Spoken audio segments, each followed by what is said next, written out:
Siyempre ang sarap. Kasi natikman ko na yan guys. Luto tayo. Stir fry muna natin yung mga ating carrot at saka patatas. At igisa na natin yung ating mga spices like garlic crust, onion slice,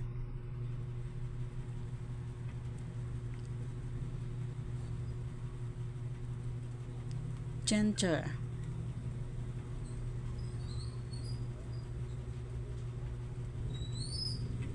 mix together lang natin yan guys, yung ating mga aromatics hanggang mag golden brown. Yun nun guys, na golden brown na. Ilagay natin yung ating chicken. Igisa lang natin yung ating chicken sa ating mga lamas. Lagyan ng asin, bitsin, mix together.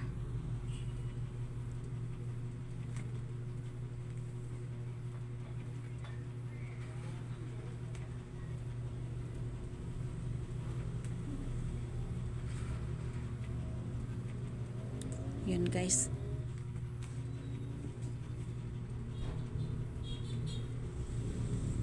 Mix lang natin. Lagyan ng tomato sauce. Half lang muna ng tomato sauce guys para maigisa lang sa ating chicken at mga spices.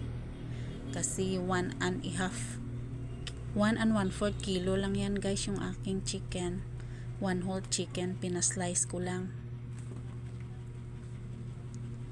Lagyan na natin ng Sprite yung ating tubig guys, at saka meron ding sweetie, yung piniga ang sweetie seeds guys sa tubig. Yun guys, yung ating pampalambot sa ating manok. At ngayon ilagay na natin yung ating patatas at saka carrot. At ngayon green beans o bagyo beans.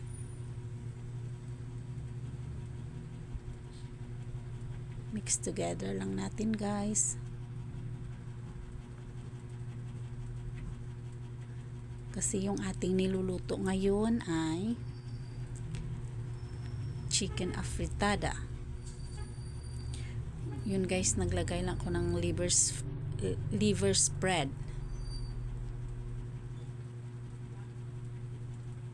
Pampadagdag lasa guys. Mix lang natin dyan, tunawin lang natin ng mabuti yung ating liver spread.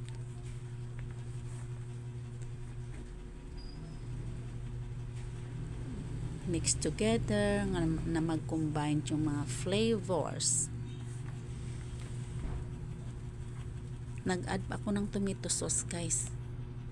Inubos ko na yung 250 ml na tomato sauce sa pack. At ngayon pickles o pickle release, pampadagdag lasa din.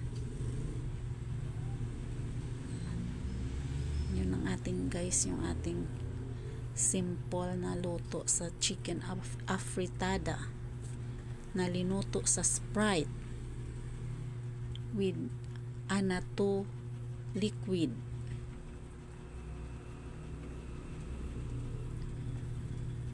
Medyo nag-evaporate ng kanyang liquid guys. Tama-tama lang yan ang ating sauce. Ang bango na guys. Lagyan natin ang long chilies, pampabango at pampadagdag lasa din. At na-mix ko na yan guys before i-serve. Para mas mabango at mas masarap yung ating